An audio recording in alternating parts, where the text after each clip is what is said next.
Welcome to the Modest Sports Show, home of your college athlete, where we are player led and, of course, player focused.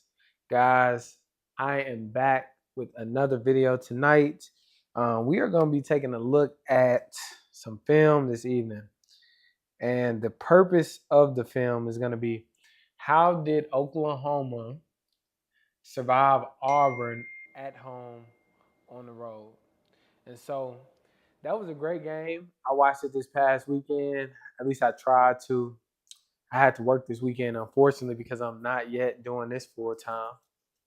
And so, kind of dozed off like midway through the game. But I think for the most part, I watched a good deal of it, and I was pulling for Auburn so very bad. I wanted Auburn to win because I'm a Alabama native.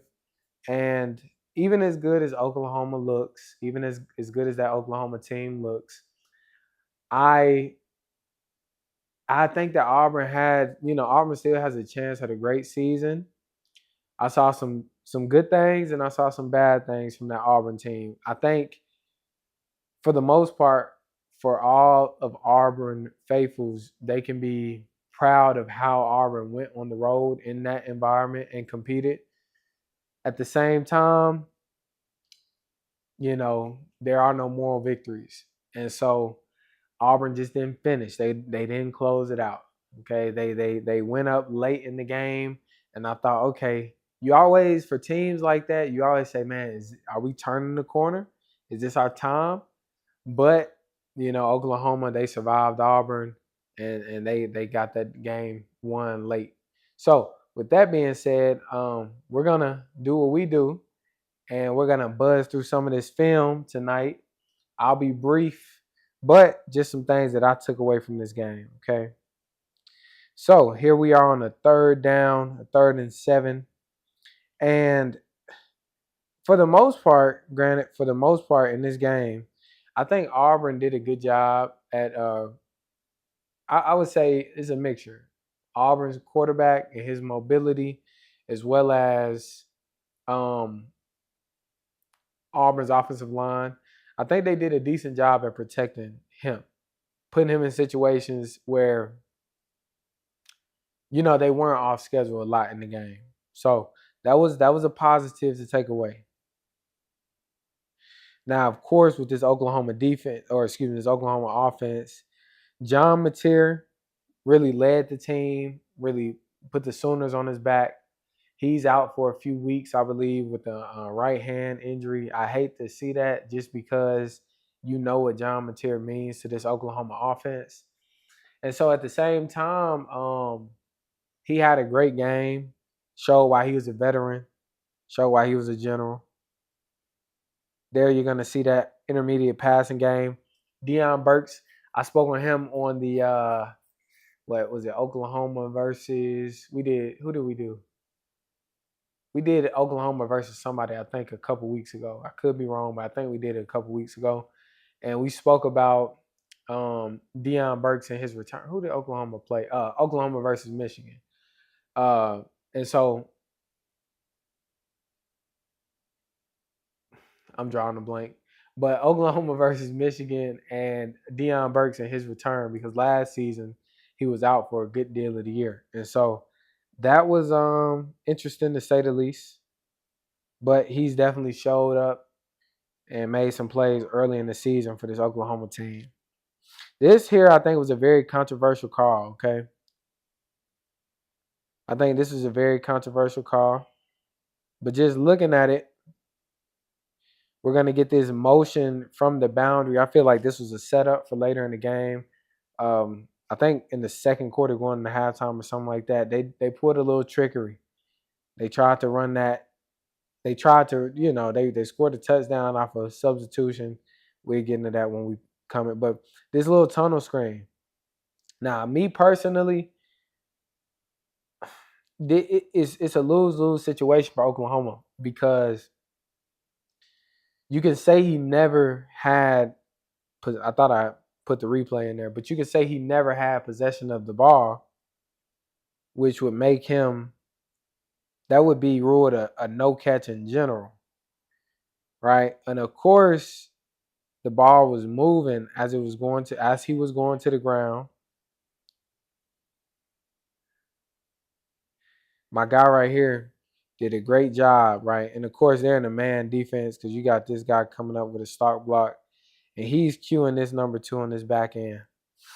He's just reading him. That's just a simple read. So, granted, if it was some type of zone scheme that the defense was running here, they would have had a better shot. But I mean, this is just mano y mano. He does a good job.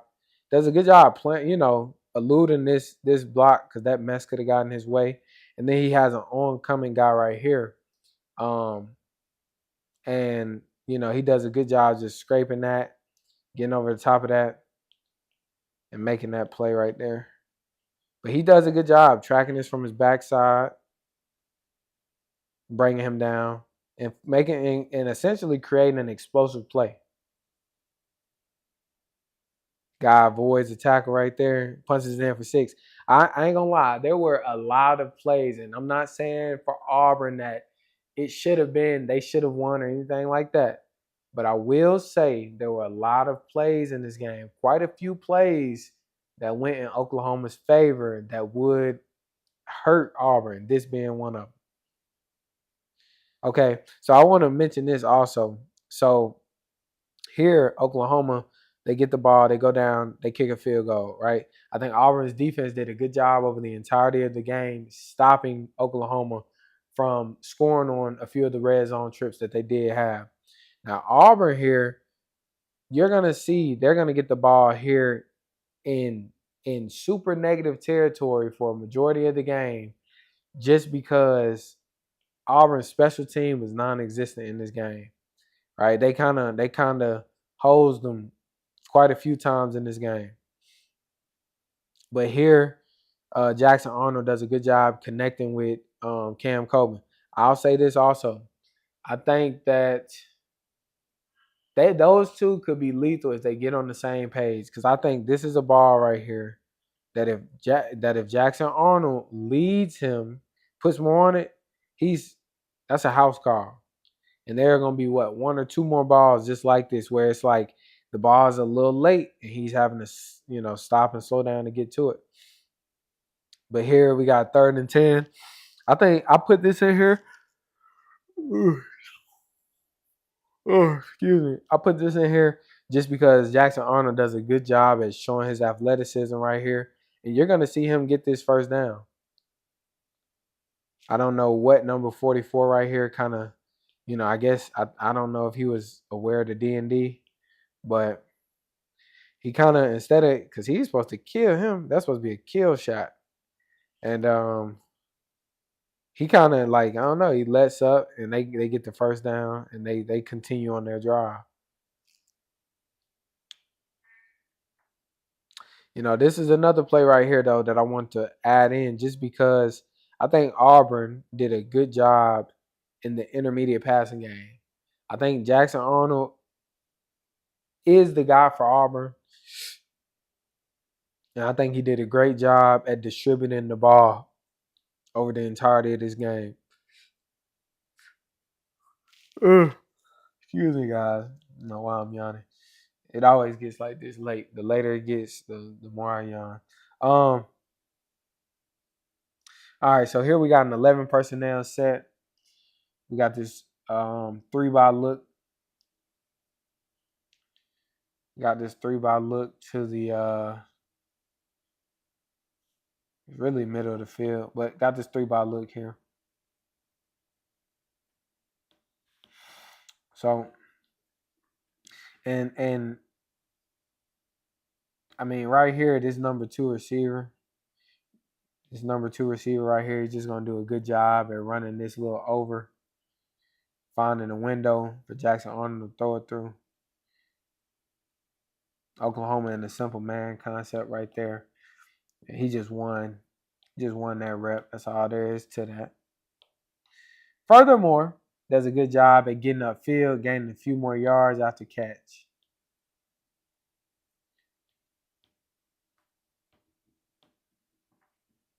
Now here, Oklahoma, okay. Let's get past this play. Oklahoma is going to do a great job, or excuse me, Auburn is going to do a great job at reading. So, I mean, they're in this Okie front. They got a 0-4, like a, oh, a 0 and 2 4 eyes, 0 4 eye.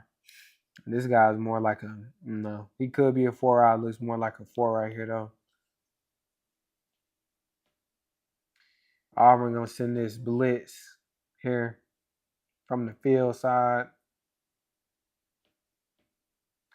adding that 4-man pressure.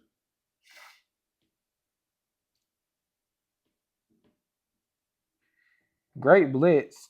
His Oklahoma line wasn't ready to pick him up, but he's in the backfield. I mean, at the mesh point.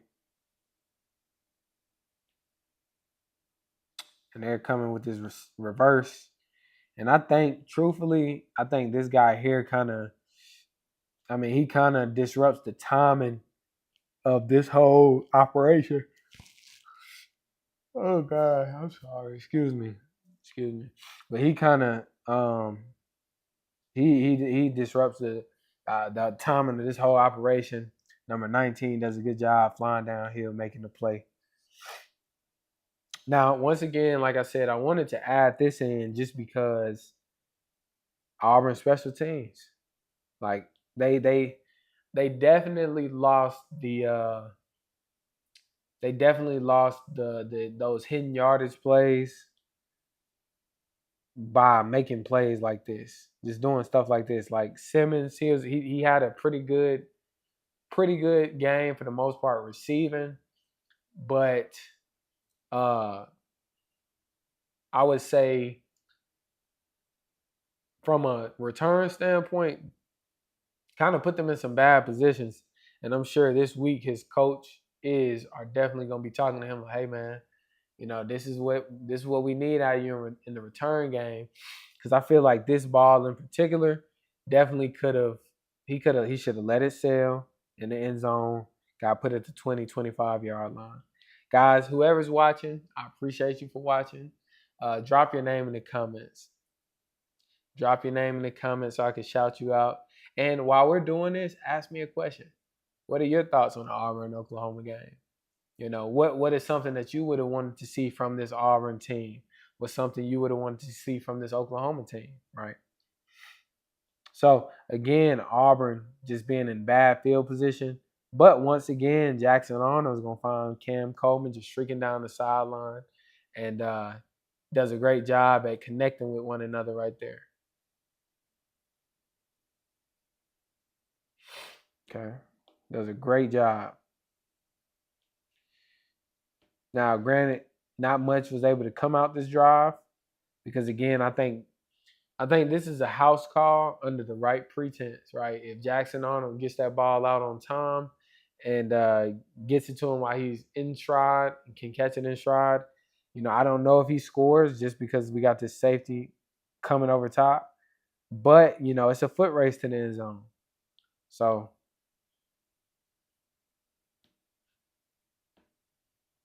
good ball nonetheless. Way to go up and high point that catch, come down with it, be real possessive. Now, another play, punt team, and like you give them a short field. And so, you know, to start that drive, granted, they're already in field goal range. But this Auburn defense trying to make a stand, trying to make a stop, get a stop right here. And this is the play that I was referring to earlier.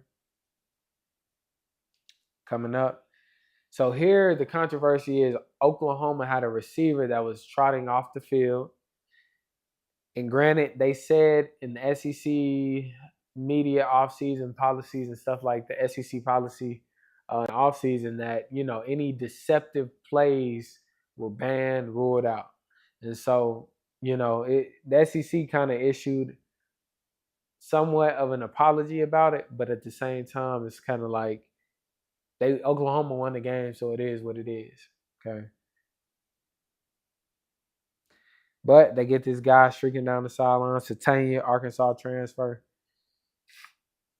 And that's that. Let's just roll through some of this. Like I said, mentioned earlier, Jackson Arnold, very good in the intermediate passing game. Extremely good in the intermediate passing game. That's another one. I think this guy, think his name, what's his last name? Eric Singleton Jr., I think, did a great job in this game. He's a Georgia Tech transfer. He is very, very good possessive kind of receiver, possession type of receiver, very scatty kind of guy. And I think he adds a lot to that Auburn offense.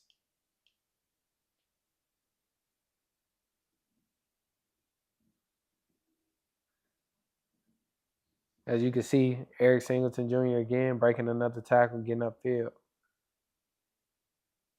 And I feel like this was any no matter who Oklahoma tried to put on Cam Coleman, it was a mismatch. I mean, I think he went for like a buck something receiving. I think he had one or two touchdowns. Uh, he was a hard guard for anybody Oklahoma has. So I feel like, they probably could have went to him more just to create some of these kind of plays, as you can see, penalties, stuff like that. But, I think he did his part for the most part. And here they just gonna go right back to him. They say go win it. Good ball, good catch. Go win it. Now this play, I want to stop this play right here. Just because I think, for all the good Jackson Arnold did, right? I mean, sometimes, right, you gotta know D&D, 2nd and 10. You got this guy coming across in the shallow cross. Sometimes it's okay to, I know we're taking shots and a lot of adrenaline, a lot of emotion, crowd is into it and stuff like that. But right, I think if he gives this some time, right, he can go here. He can go right here to this mesh concept. Granted, it looks like he may sit this down, but I mean, he can check it down. Even right, he can check this down. You got a running back right here. Check it down, man. Check it down. But just not that gotta have that timer going off in your head. 1 Mississippi, 2 Mississippi, right? Like this feels a little unusual right now, especially against the front that you're seeing pre-snap.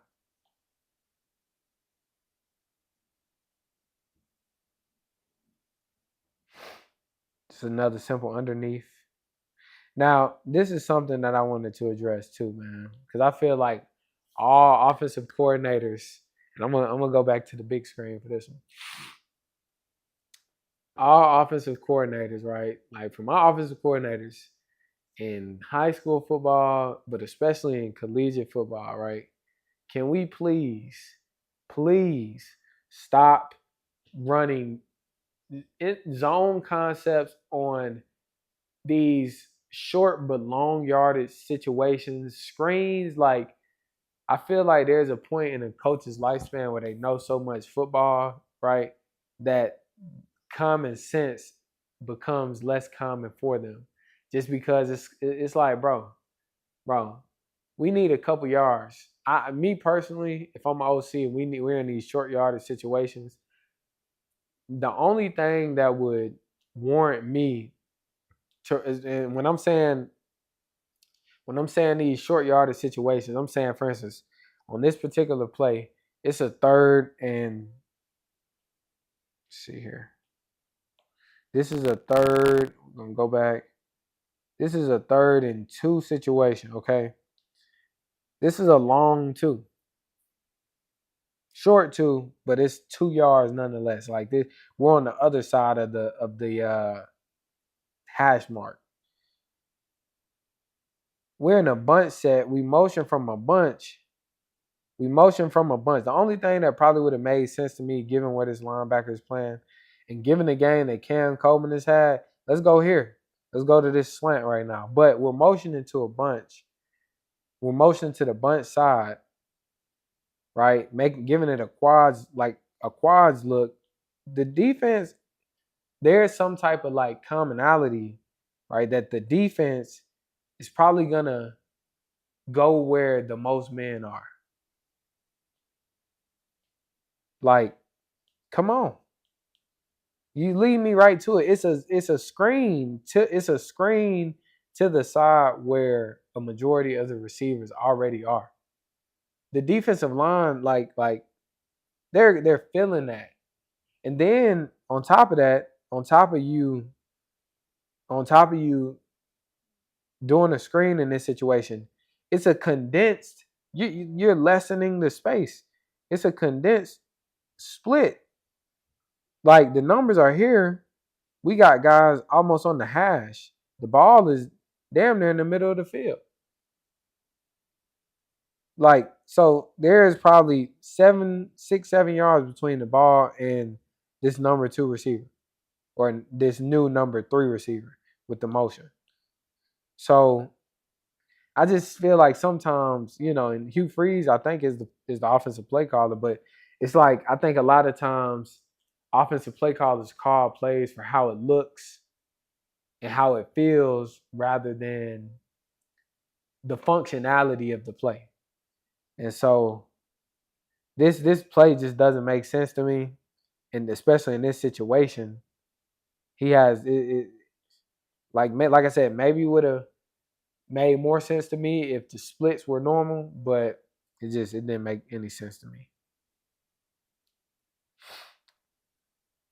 Okay, so let's just continue to scroll through these. I like this guy. I like this running back for Auburn, number 23. I cannot think of his name, but he's tough, especially at his size, right? Not to say he's small, but he's not one of those big physical running backs like like Brolick, to the point where he looks like he would be able to avoid these kind of tackles. And so this was a nice hard run by him. Nice hard run. And maybe they could have leaned on him a little bit more in this game. Just breaking tackles left and right, running through guys. I think Cam Coleman could have done a better job with his ankle, maybe getting a block, but good run nonetheless. Okay. We are good on time. John Mateer, right? Just wanted to show, elite. I like this hit at the end of the play, but just short pass game. Number one, he has a club on. He does a great job at running this alley. Does a good job running this alley and putting a hat on him, man. That was a good hit. I love hits like this. I love football like this. He does a real good job. And even his back pedal. I love his back pedal too. Right? We're keying him right now. Does a good job early understanding, like, okay, they're trying to run this smash concept almost. And we got this fade. Mateer has the option, obviously, to go there. But Mateer, being a seasoned quarterback, understand pressures in his face.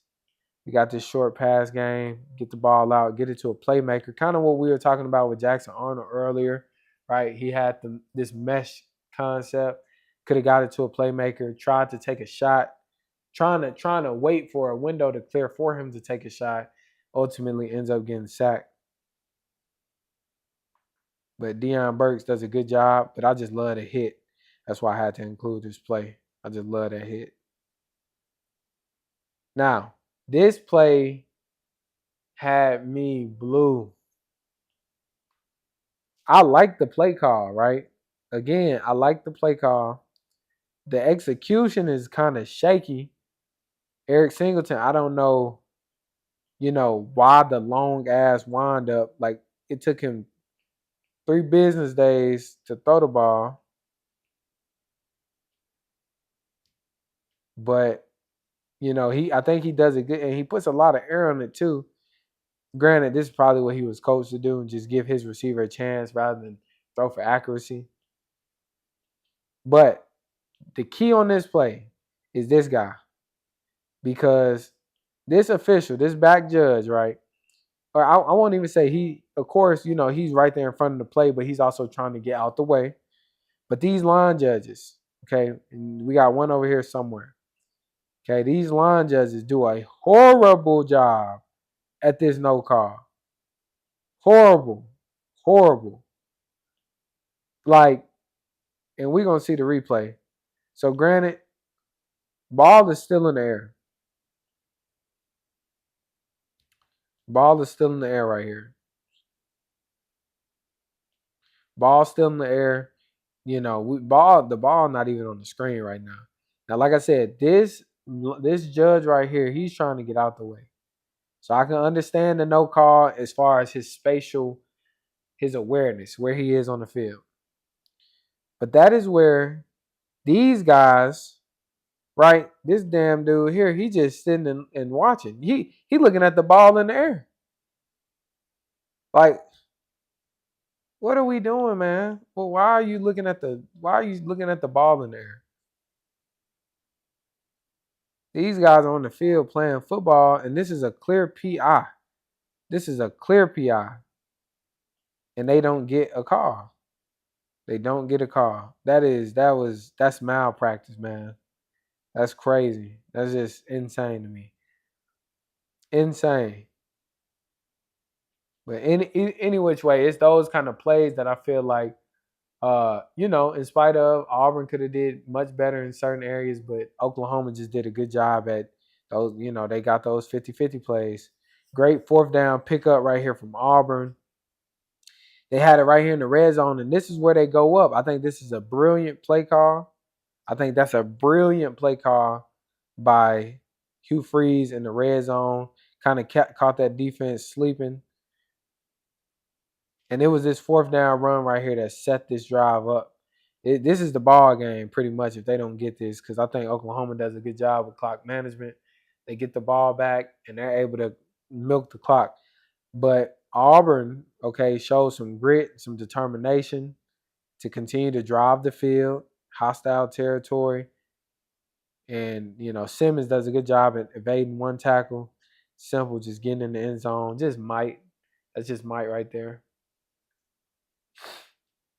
And granted, 17-16. So this Auburn defense has been battling and dueling all game. Okay, they've been showing resiliency. They've been getting stops. They've kept this team in the game. But Oklahoma is going to do what Oklahoma does. This ball right here set that drive up.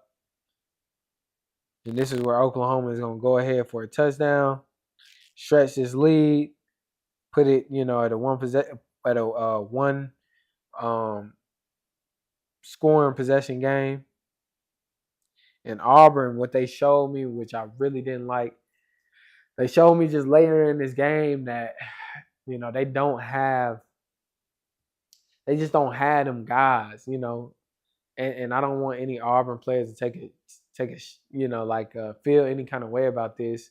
Maybe be motivated by it, but I just don't feel like Auburn has guys that, at least I didn't see it on film, guys who are pulling them together, a group of guys, one voice, who's like, we're coming in here, we're going to win this game. Right? I didn't see a reflection of that in the play, in the body language, in the penalties and the mistakes that they made late in the game, down the stretch. And so, of course, would love to see Auburn be successful. I think they still got it. I mean, you lost to Oklahoma, a good Oklahoma team on the road with a great quarterback. And so your season is promising. It's just like, is it going to be the Auburn of the past where we start to lose control of this train, or is it going to be, okay, we understand like what we have and what we're capable of, and we're gonna excuse me, we're gonna go with it. But Auburn loses this game 24-17. And guys, just something short and sweet tonight. I think I rolled through that a little bit more efficient than I have in the past. So I appreciate you for staying and watching. I hope you learned something tonight. We will be back next week, of course, with more film breakdown over some of your favorite games. We got a few big matchups this week that I'm looking forward to. In particular, this let's see, I think we got LSU and Ole Miss, LSU on the road. I'm excited to see how Tennessee plays Mississippi State. I think that could be a good game also. Just going to determine what brand and what version of Mississippi State we get. I think we got Oregon at Penn State for a whiteout game. I think we're gonna see what Oregon is. What is Oregon? Uh see, we got Auburn. We got Auburn with another test. Auburn with another test. Um, let's see. That game is taking place at Texas A&M. So Auburn on the road back to back weeks. I think that could be a good game. Of course, Alabama and Georgia. Alabama on the road at Georgia. That's gonna be another great game. So yeah, plenty of good football.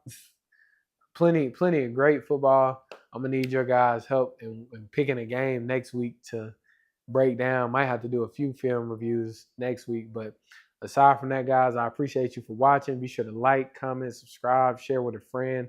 Follow our TikTok, Instagram, and Facebook. You know where to find me. And if you don't,